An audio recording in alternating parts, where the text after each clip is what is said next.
Una mañana de primavera del año 30 de nuestra era, en una lejana provincia del Imperio Romano, Jesús de Nazaret fue crucificado.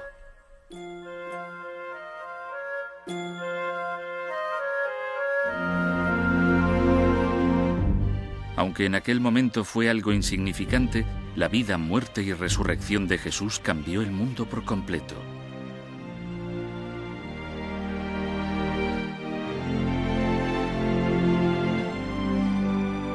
Cuando se estudia la vida de Jesús, hay que enfrentarse a un período de gran vacío. Sorprendentemente, la Biblia no recoge referencias sobre el período comprendido entre su nacimiento y casi 30 años más tarde. Esas 3 décadas, la mayor parte de su vida, se conocen como los años perdidos de Jesús.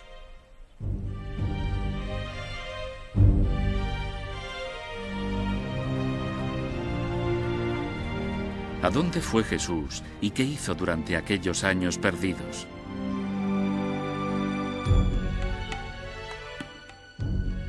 ¿Qué pruebas hay para creer las teorías de algunos estudiosos que afirman que salió de Palestina y viajó hasta lugares tan remotos como la India, donde recibió influencias del pensamiento oriental?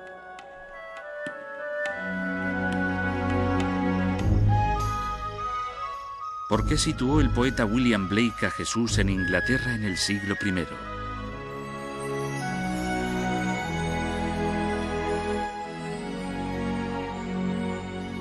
¿O permaneció Jesús en Palestina como miembro de un grupo nacionalista ultrarreligioso que planeaba una revolución contra los romanos?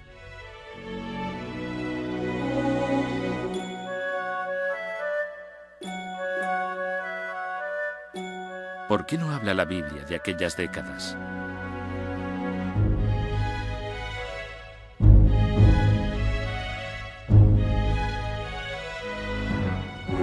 Estos son solo algunos de los misterios de la Biblia.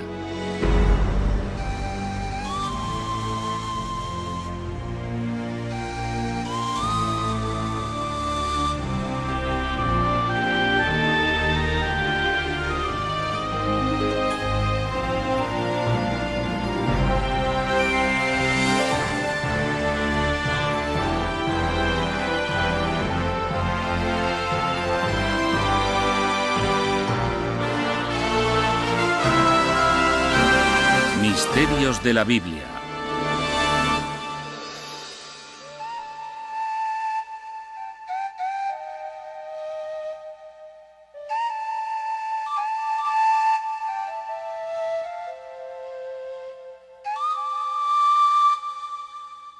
Los años perdidos de Jesús.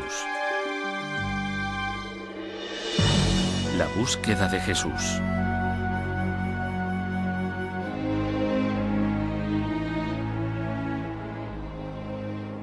José, hijo de David, no tengas miedo de tomar a María por esposa, porque el hijo que espera es obra del Espíritu Santo. Dará a luz un hijo, y le pondrás por nombre Jesús. Mateo 1, 20, 21. Mateo 1, 20. Su historia empezó hace 2000 años en la provincia de Galilea, situada en el extremo oriental del Imperio Romano.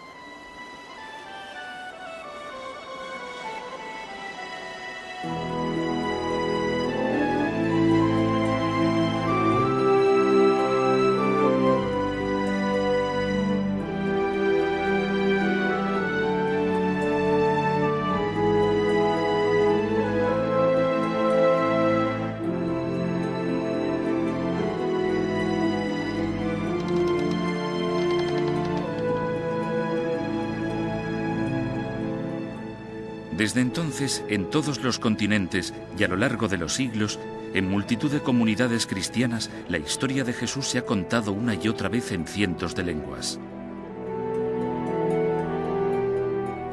El relato de su nacimiento, sus enseñanzas, los milagros que practicó y su resurrección.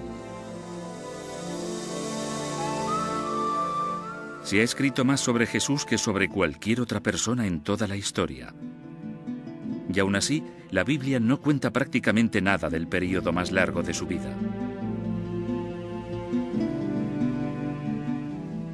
El tiempo transcurrido entre el nacimiento de Jesús y el comienzo de su predicación, unos 30 años, se conoce como los años perdidos.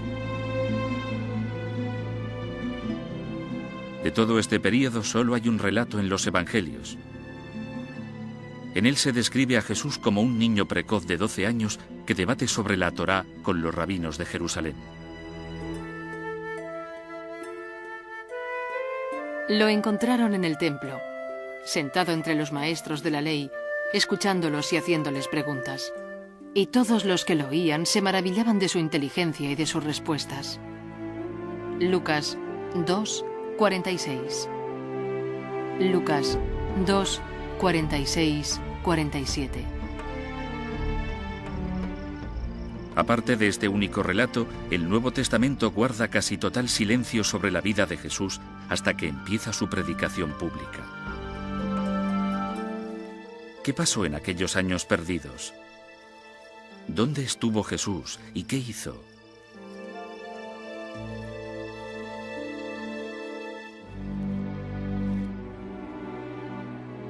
Jesús volvió con ellos a Nazaret, donde siguió creciendo en cuerpo y mente y gozaba del favor de Dios y de los hombres.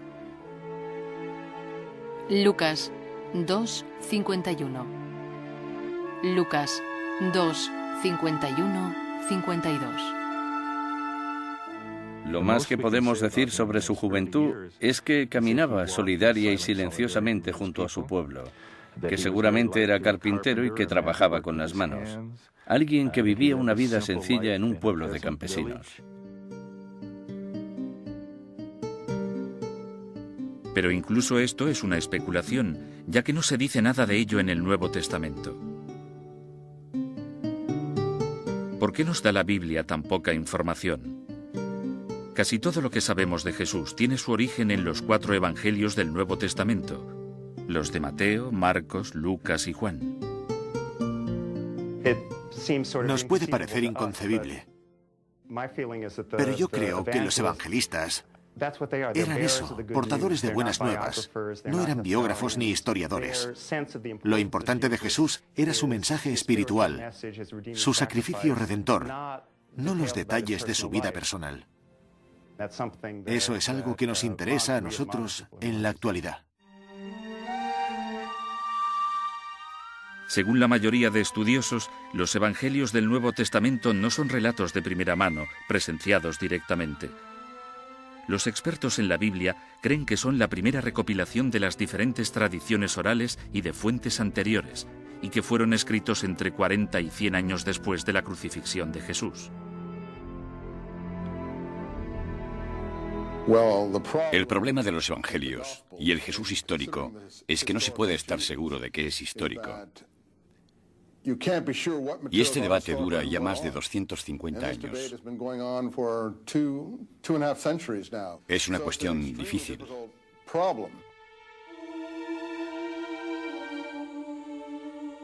Además del misterio que gira en torno a la vida de Jesús, se añade el hecho de que, durante varios siglos después de su muerte, se escribieron docenas de evangelios. Seguramente habría cerca de 50 evangelios escritos sobre Jesús en los primeros 100 años después de su muerte, y solo 4 de ellos llegaron a la Biblia. Muchos de los evangelios que no se incluyeron en el Nuevo Testamento, los llamados evangelios apócrifos, han llegado hasta nuestros días.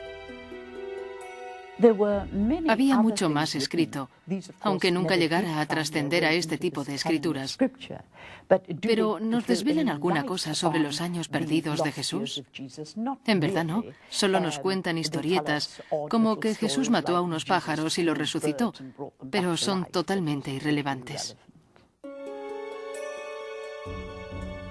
Hay otro relato que cuenta que un niño le dio un puñetazo en la calle y que Jesús se lo devolvió y lo mató. Si yo estuviera recopilando los evangelios, también dejaría fuera ese material.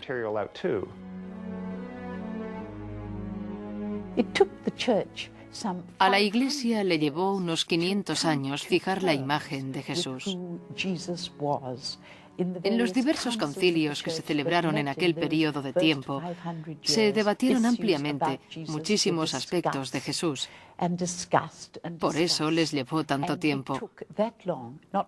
La gente, en general, no sabe que el Jesús que conocemos hoy en día es el Jesús que se forjó en aquellos 500 años, el Jesús de la fe.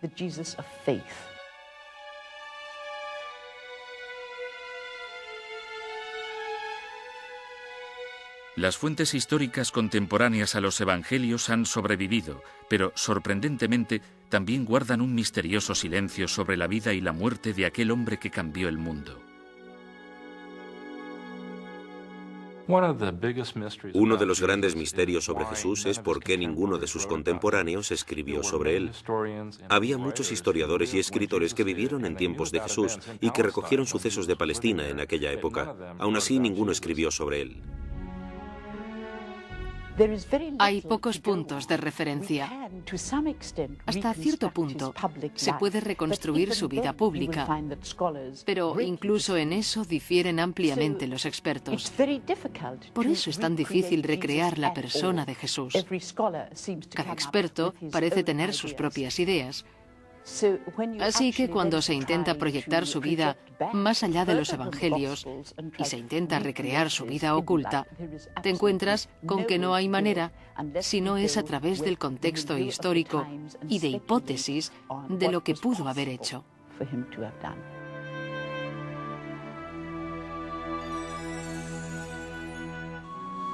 La gente ha ansiado durante siglos saber más sobre la vida de Jesús.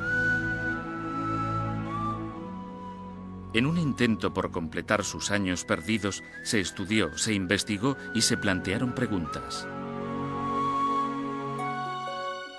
¿Vivió Jesús en Nazaret tranquilamente entre los 12 y los 30 años?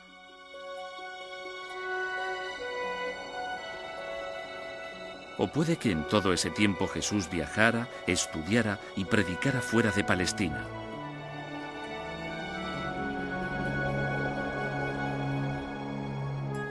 ¿Es posible que Jesús viajara hasta lugares tan lejanos como la India y aprendiera de las enseñanzas de Buda?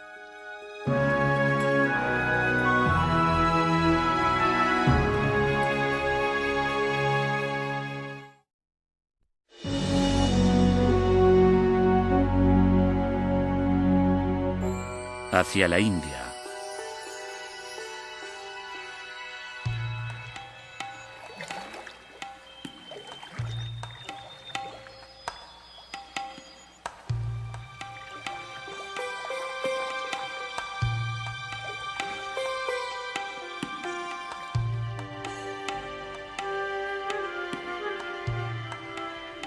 Hace más de 2500 años tuvo lugar un acontecimiento en los frondosos bosques del norte de la India que, como el nacimiento de Jesús, cambiaría la historia de la humanidad.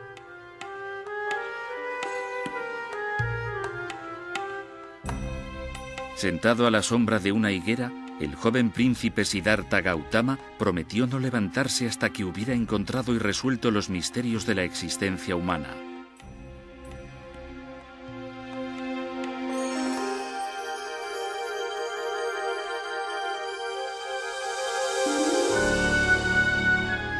Tras una noche de meditación interior, se levantó convertido en Buda, el iluminado.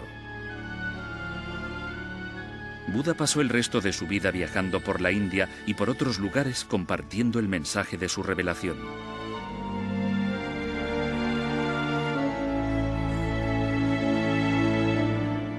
¿Pudo Jesús haber estado en contacto con las enseñanzas de Buda? ¿Es posible, como piensan algunos, que viajara a la India en sus años perdidos?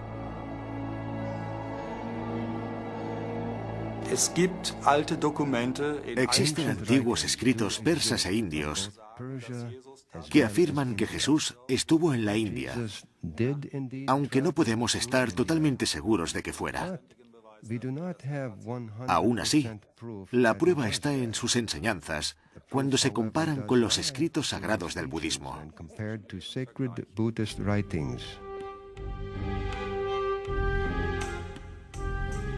Algunos estudiosos han encontrado considerables similitudes entre Jesús y Buda. Se dice que, como Jesús, Buda curaba milagrosamente a los enfermos, que andaba sobre el agua o que alimentaba a multitudes con solo unos panes.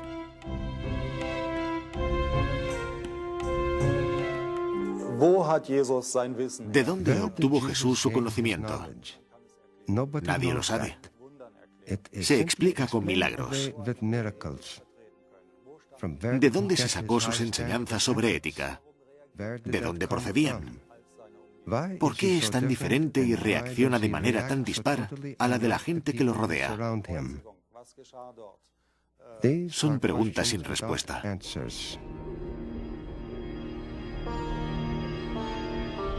¿Influyeron las enseñanzas de Buda en Jesús?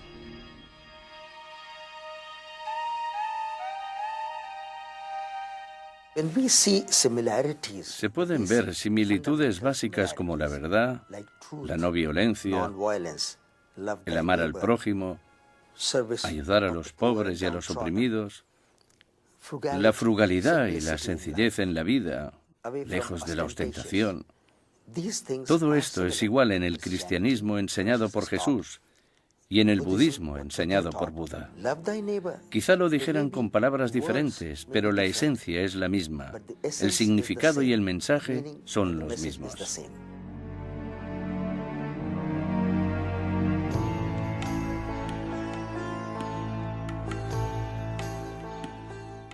La India está a unos 5.000 kilómetros de Palestina.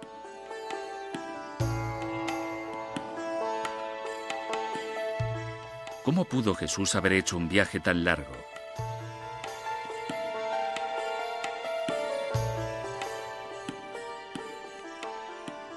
En realidad habría sido muy fácil para Jesús ir a la India.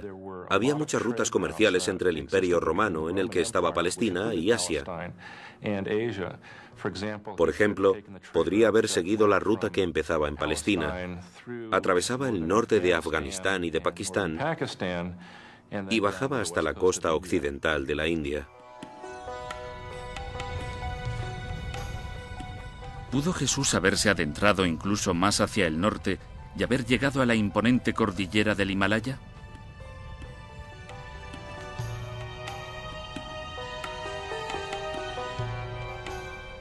La controvertida historia que narra Nikolai Notovich sugiere que así fue.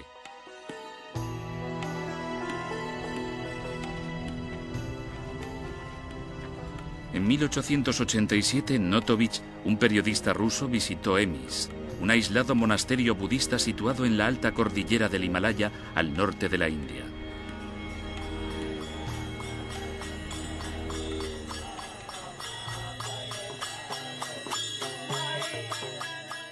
En su libro La vida desconocida de Jesucristo, Notovich afirma que le fueron mostrados unos manuscritos en los que se relataba la vida de un profeta errante llamado Isa.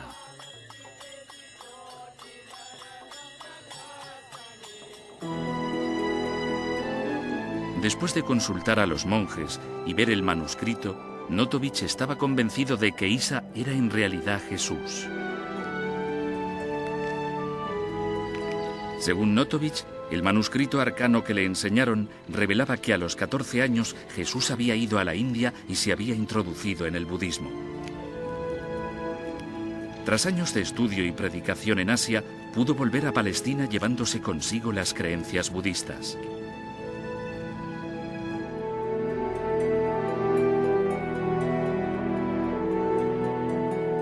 Muchos estudiosos cuestionan la veracidad del relato de Notovich, pero él no ha sido la única persona que afirma haber visto esos misteriosos manuscritos.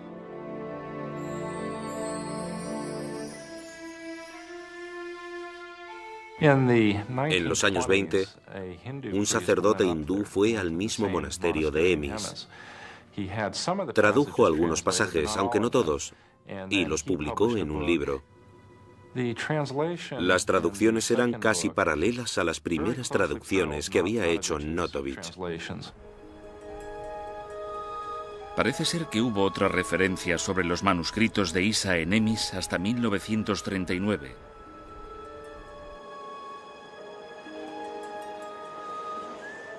Pero desde aquel momento, el paradero de estos ha estado envuelto en un halo de misterio. Las leyendas siguen vivas y van creciendo conforme se van publicando libros y artículos, a menudo controvertidos, sobre los años perdidos de Jesús.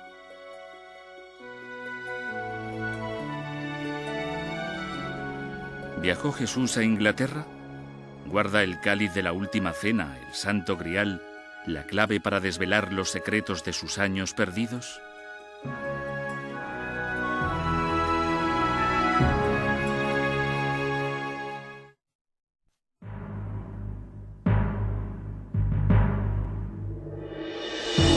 Inglaterra y el Santo Grial.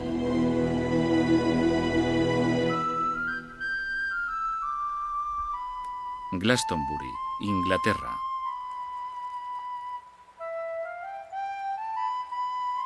En un emplazamiento cargado de misticismo, entre prehistóricas fuentes sagradas,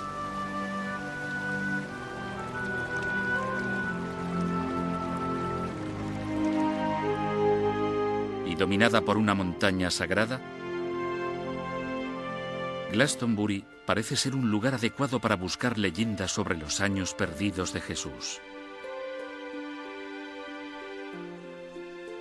El poeta inglés William Blake nos dejó una excelente descripción. Caminaron aquellos pies por la Inglaterra de las verdes colinas. ¿Fue el Cordero de Dios visto en aquellas dehesas divinas? William Blake Milton, un poema en 2 libros, 1804.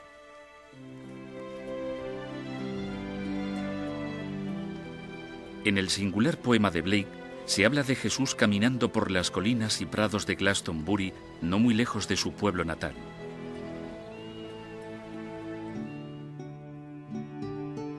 La leyenda de Glastonbury culmina en el año 63 con José de Arimatea, un discípulo de Jesús que fundó la primera iglesia cristiana de Gran Bretaña.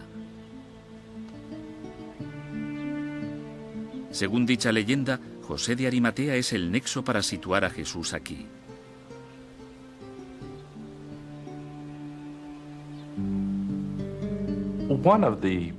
Una de las tradiciones populares de la Iglesia Ortodoxa Oriental, también viva en Inglaterra, es que el personaje de José de Arimatea era en realidad el tío abuelo de Jesús. Parece que cuando Jesús estaba al inicio de la adolescencia, José, su padre, murió. Y su tío abuelo, José de Arimatea, se ocupó de él. Los evangelios describen a José de Arimatea como un hombre rico y pío. Las leyendas de Glastonbury añaden además que hacía negocios comerciales entre Palestina y la antigua Inglaterra. Inglaterra estaba en la red comercial de aquel momento. Tenía estaño, que era un material muy valorado, y José comerciaba con dicha materia. Por eso era tan rico y tenía tantas influencias. En algunas de las primeras versiones de los evangelios en latín se describía a José de Arimatea como un decurión, un título que otorgaba Roma a los oficiales de minería. Si Jesús era sobrino de José de Arimatea, ¿pudo haber ido con su tío a Inglaterra?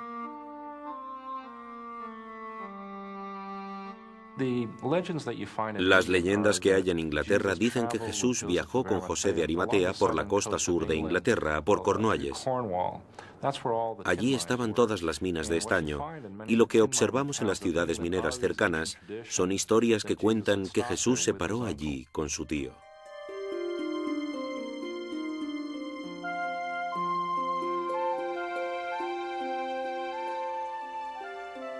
La población que vivía en la zona en la época de Jesús era druida. Y puede que fuera especialmente receptiva a las enseñanzas de Jesús, ya que su religión misteriosamente tenía ciertos parecidos con el cristianismo. En la época en que vivió Jesús, la religión predominante en Inglaterra era el druidismo. Los druidas creían en un futuro Mesías y, de hecho, según algunos historiadores, utilizaban la palabra Jesús para referirse a él. y tenían los conceptos de cuerpo y alma, así como muchos otros que se reflejaron posteriormente en el cristianismo.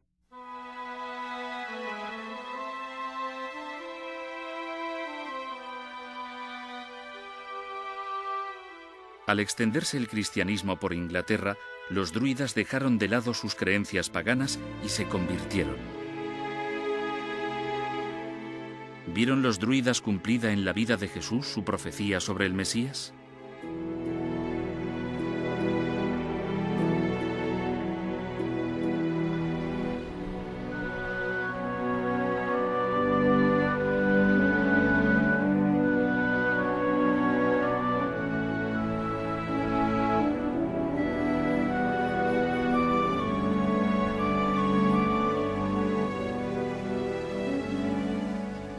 Tan enigmático como resulta el relato sobre el viaje a Inglaterra de Jesús y José de Arimatea, para muchos estudiosos de la Biblia, José sigue planteando algunas dudas.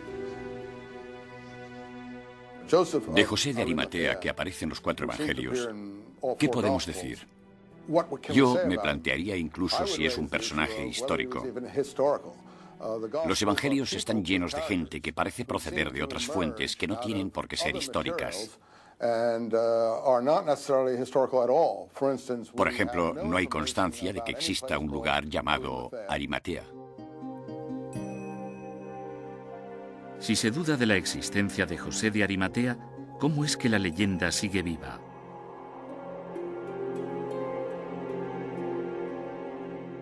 El problema de la gente es que confunde la literatura con la historia. Los evangelios son literatura, las tradiciones son literatura, pero la historia se forja con materiales mucho más firmes que esos.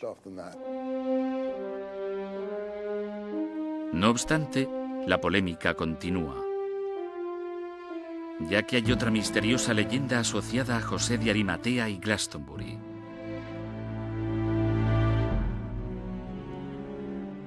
Se trata de la historia del Santo Grial, el cáliz sagrado del que Jesús bebió en la última cena.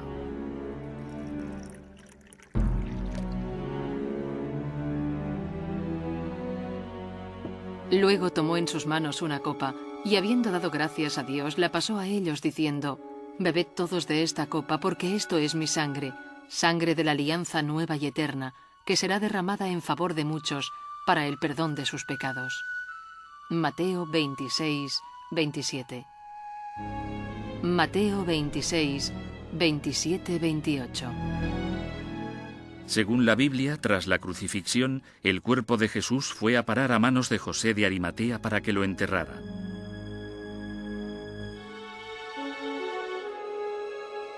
La leyenda de Glastonbury cuenta que José hizo un último viaje a Inglaterra para predicar el Evangelio, y que con él se llevó el cáliz de la última cena. Se dice que José enterró la copa en algún lugar de Glastonbury.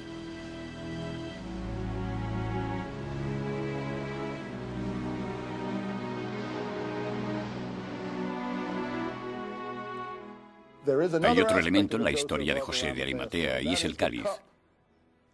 Este se convierte en un símbolo muy importante en la Palestina del siglo I. De hecho, en las monedas revolucionarias judías, la copa es el símbolo de la primera revuelta contra los romanos. ¿Podría ser la imagen revolucionaria judía de la copa una pista sobre el intrigante período de los años perdidos de Jesús?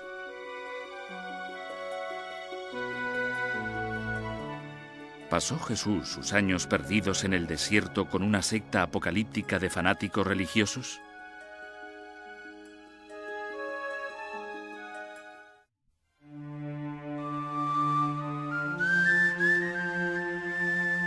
Revelación en el desierto.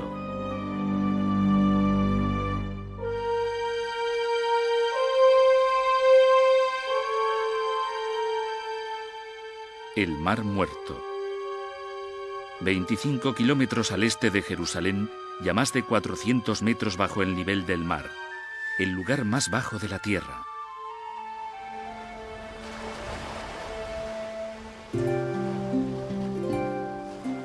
Aquí, hace 2000 años, en el adusto emplazamiento del páramo de Judea, Juan Bautista, un profeta celote, empezó a predicar un nuevo mensaje de salvación para los judíos de Palestina.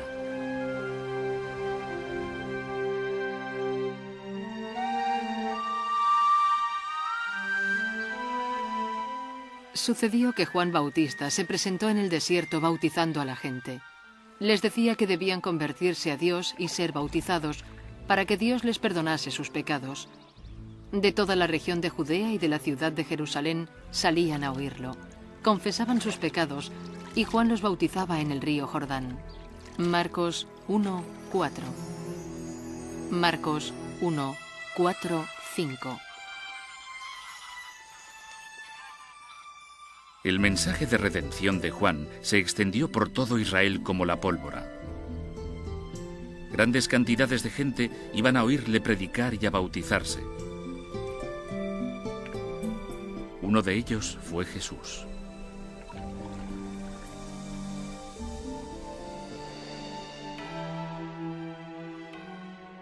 Por aquellos días, Jesús llegó a Nazaret, en la región de Galilea, y Juan lo bautizó en el Jordán.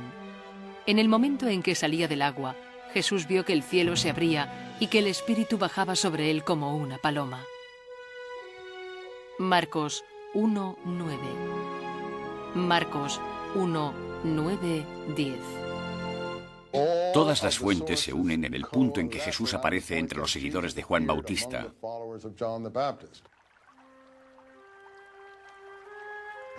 Yo creo que esa es la única información creíble que se va a encontrar en el Evangelio sobre los primeros años de Jesús.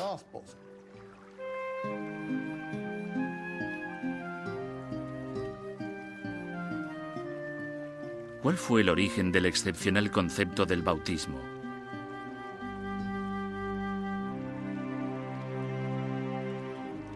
Puede que, en parte, la respuesta la encontremos en una misteriosa secta de judíos ultrarreligiosos que vivían en los páramos que rodeaban el Mar Muerto, en un lugar llamado Qumran. Eran los esenios. Muchos estudiosos han sugerido que Juan Bautista y Jesús pudieron haber pertenecido en algún momento a aquella comunidad. Él no formaba parte del poder establecido, no formaba parte de la aristocracia del templo, y es probable que tuviera algún tipo de contacto con el movimiento esenio de Qumran, quizá a través de Juan Bautista.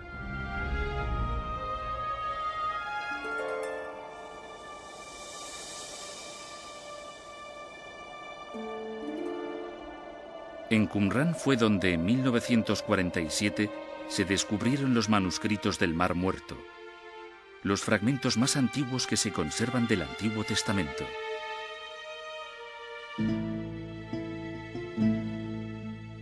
Entre aquellas escrituras sagradas se encontraron documentos que describían la comunidad esenia que vivía en Qumran. Los expertos piensan que allí se practicaba una especie de bautismo.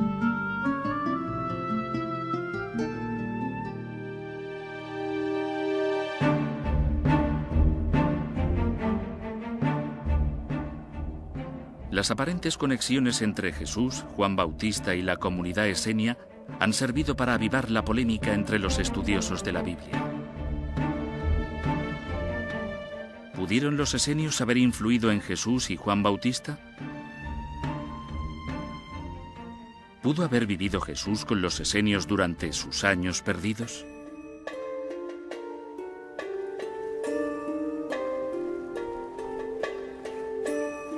Los expertos han descubierto otros paralelismos sorprendentes entre Jesús y los esenios. Estos se distinguían por el amor al prójimo, su sencillez en la vida y su estricta obediencia a las leyes de la Torá.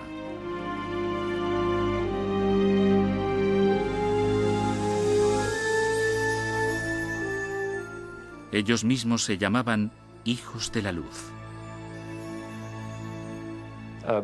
Había muchas similitudes entre Jesús y su estilo de vida y el de los esenios. Estos vestían de manera muy sencilla. Los bienes que tenían eran comunes y se los repartían según sus necesidades. Apenas tenían bienes materiales. Y estas son las características que conocemos de la doctrina de Jesús hoy en día.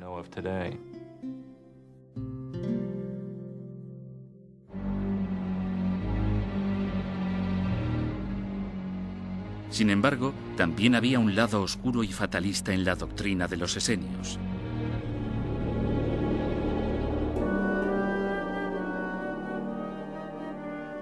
Uno de los documentos encontrados, conocido como los manuscritos de la guerra, ha inducido a los expertos a pensar que los esenios eran fanáticos religiosos.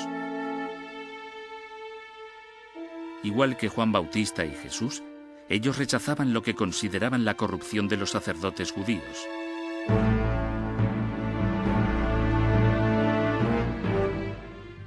Además, estaban preparados para luchar hasta la muerte contra la ocupación de Tierra Santa por parte de los idólatras romanos.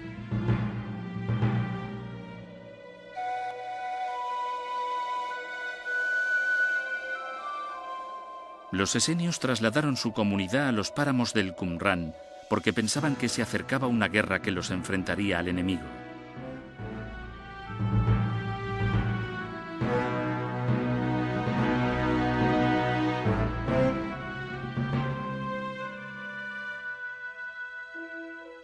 El líder esenio de aquel conflicto sería el Mesías descrito en los manuscritos de la guerra como el maestro de la justicia. Tenemos un grupo de bautistas del páramo que además eran revolucionarios y gente que luchaba por la libertad. Es la característica distintiva de los manuscritos del Mar Muerto, que combinan el ascetismo esenio, el bautismo, la vida en la naturaleza y una ideología pura. Pero también tienen una visión militante y de guerra apocalíptica del Hijo del Hombre, que bajará de las nubes del cielo para luchar en la guerra final contra toda la maldad de la tierra. Eso es lo que se dice en el manuscrito de la guerra.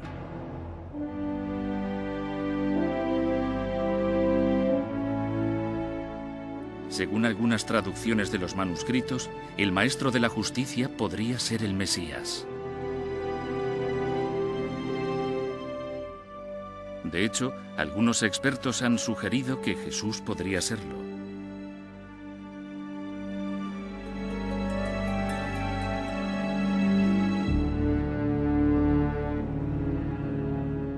Sin embargo, otros destacan algunas contradicciones que suponen implicaciones de importancia. Aunque Jesús se considerara de alguna manera el Mesías, no podía aceptar la concepción que se tenía del Mesías porque sería antiético y entraría en contradicción con todo lo que defendía, ya que esa concepción era la de un héroe guerrero de la casa de David, que llegaría y acabaría con los enemigos de Israel, y eso era a lo que se oponía a Jesús. Aparte de ser conocido como el príncipe de la paz y de la salvación, ¿hubo otros aspectos de Jesús no recogidos en el Nuevo Testamento? Durante sus años perdidos, la gente que escuchaba sus predicaciones luchaba contra los romanos. Pero probablemente su lucha se basara en algo más importante, en la concepción religiosa de un solo Dios.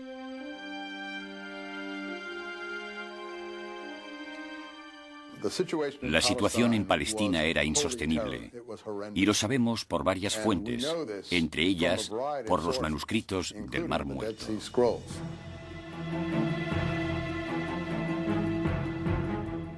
Contra aquella escalada de opresión violenta predicaba Jesús.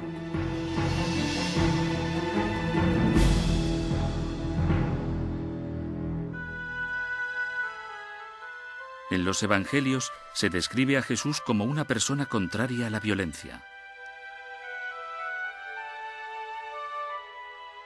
Habéis oído que antes se dijo, ojo por ojo y diente por diente. Pero yo os digo, amad a vuestros enemigos y orad por los que os persiguen. Mateo 5:38.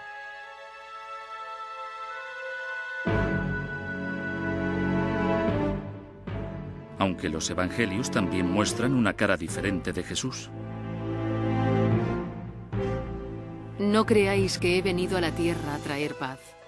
No he venido a traer paz, sino espada. Mateo 10:34.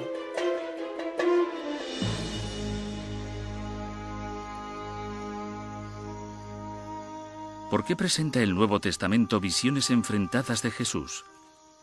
Algunos expertos hacen hincapié en determinados pasajes de los Evangelios que, según su opinión, contienen pistas ocultas sobre la verdadera naturaleza de la misión de Jesús entre los judíos.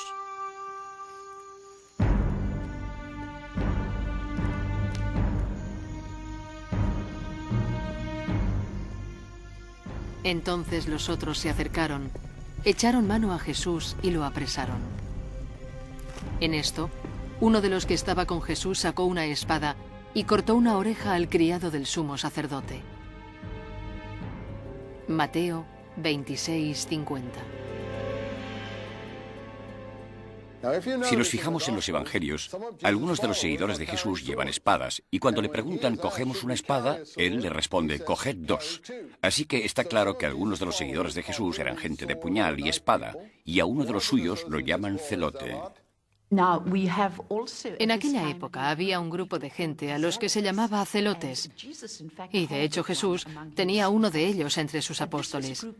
Era un grupo que se había formado algunos años antes de nuestra era y cuyo objetivo era expulsar de allí a los romanos.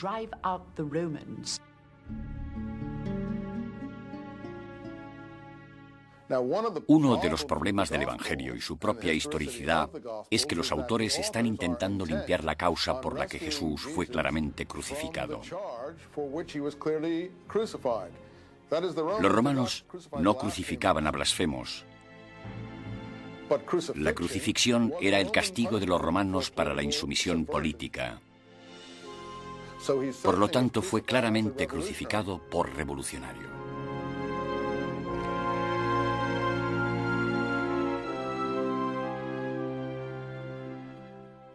Aún así, no todo el mundo tiene el mismo punto de vista. Hay muchos expertos que no consideran que Jesús fuese un nacionalista. Jesús llamaba a la transformación de la vida del hombre hacia una nueva manera de ver, de escuchar, de relacionarse entre la gente y hacia una inclusión social de los pobres, las mujeres, los marginados, los oprimidos.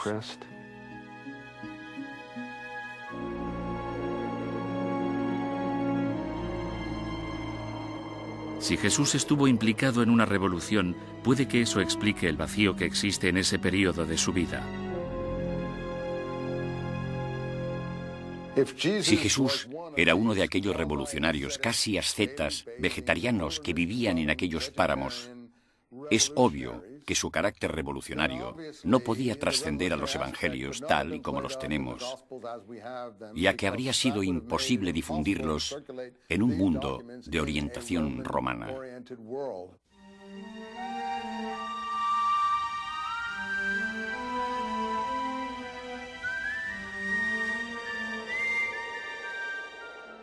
Puede que todo esto nunca llegue a resolverse y sea un misterio para siempre. Desde la muerte de Jesús y durante casi 2000 años han aparecido innumerables historias y leyendas para llenar el vacío que suponían aquellos misteriosos años perdidos. ¿Por qué? Yo creo que aún nos fascinan aquellos años perdidos porque a todos nos gustan los buenos misterios. Ahí tenemos al hombre más famoso de la historia que de repente desaparece durante un largo periodo de tiempo y luego reaparece con un mensaje que cambia el mundo entero. Por eso es natural que sintamos curiosidad por lo que hizo durante todo aquel tiempo, por a quién pudo conocer, con quién pudo hablar y quién pudo inducirlo a embarcarse en su misión.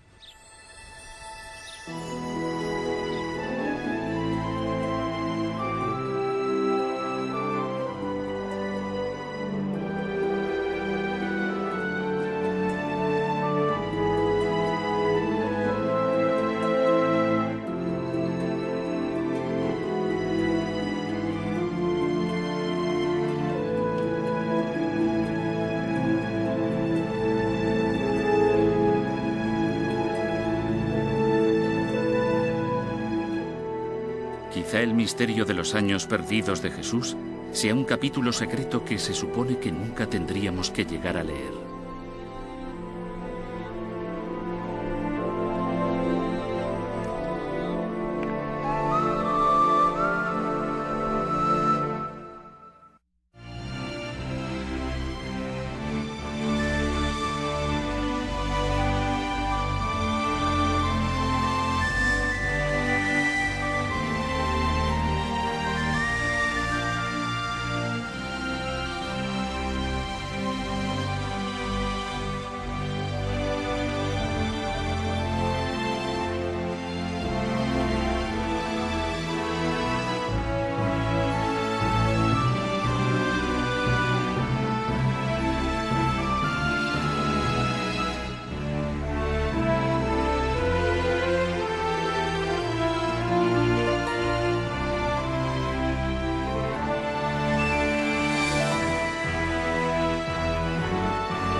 Los años perdidos.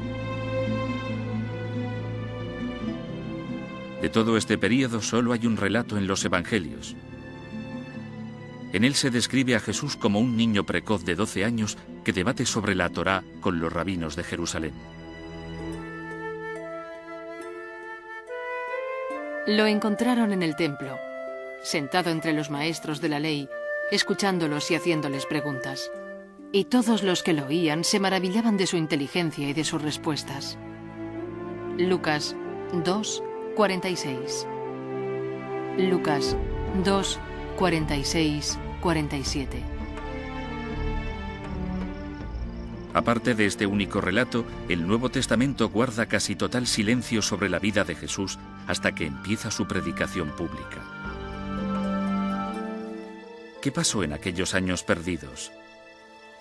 ¿Dónde estuvo Jesús y qué hizo?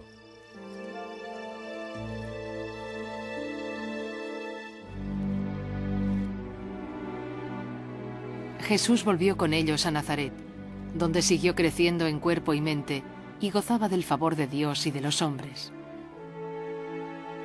Lucas 2, 51. Lucas 2, 51, 52. Lo más que podemos decir sobre su juventud es que caminaba solidaria y silenciosamente junto a su pueblo, que seguramente era carpintero y que trabajaba con las manos. Alguien que vivía una vida sencilla en un pueblo de campesinos. El hijo que espera es obra del Espíritu Santo. Dará a luz un hijo y le pondrás por nombre Jesús. Mateo 1, 20, 21. Mateo 1, 20. Su historia empezó hace 2000 años en la provincia de Galilea, situada en el extremo oriental del Imperio Romano.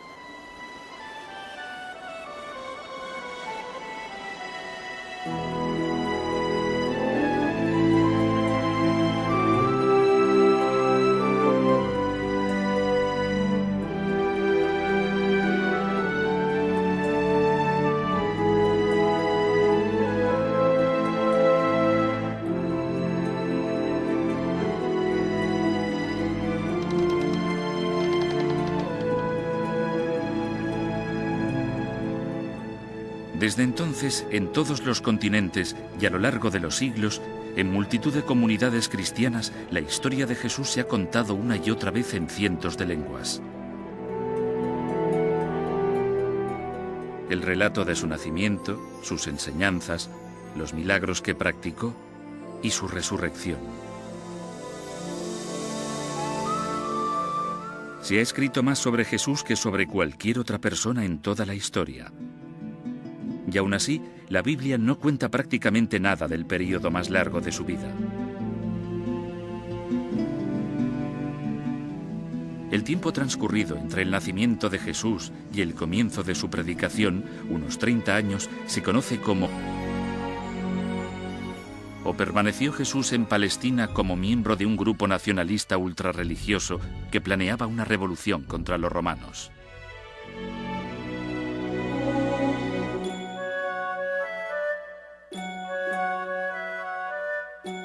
¿Por qué no habla la Biblia de aquellas décadas?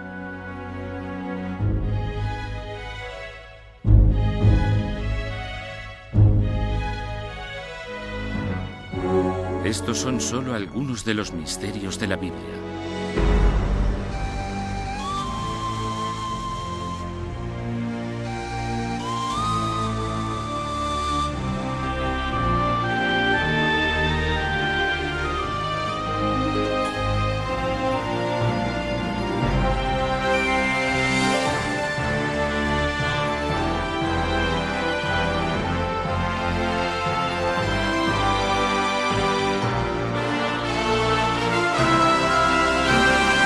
Misterios de la Biblia.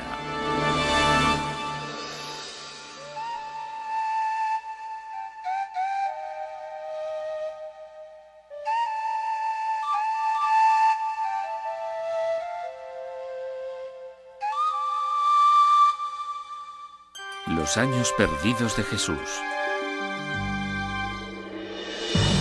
La búsqueda de Jesús.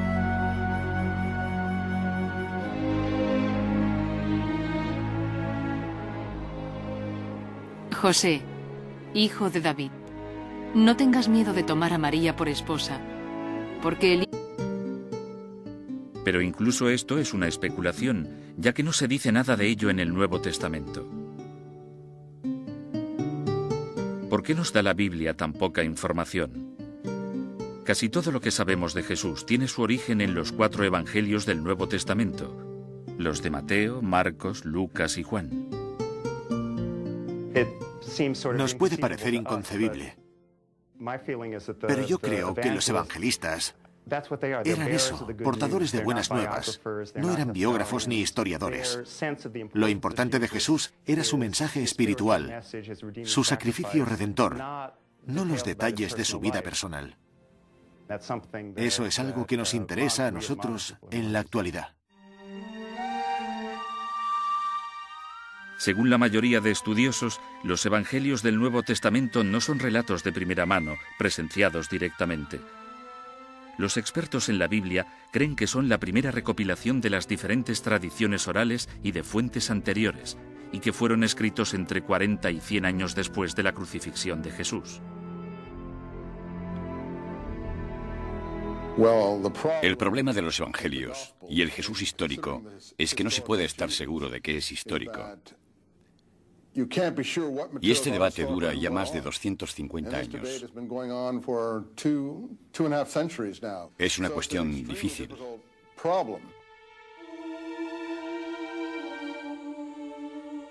Además del misterio que gira en torno a la vida de Jesús, se añade el hecho de que, durante varios siglos después de su muerte,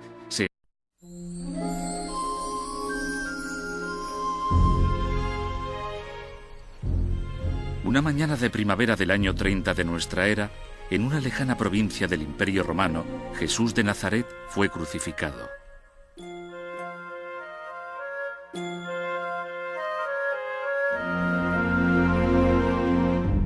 Aunque en aquel momento fue algo insignificante, la vida, muerte y resurrección de Jesús cambió el mundo por completo.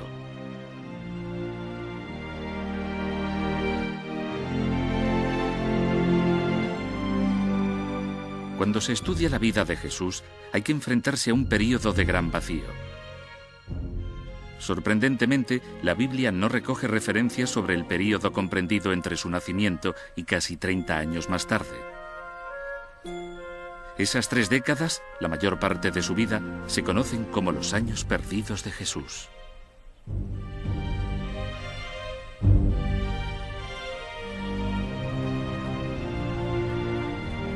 ¿A dónde fue Jesús y qué hizo durante aquellos años perdidos?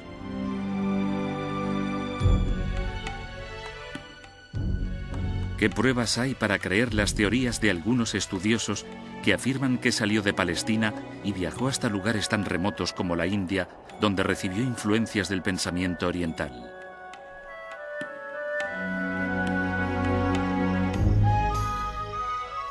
¿Por qué situó el poeta William Blake a Jesús en Inglaterra en el siglo I?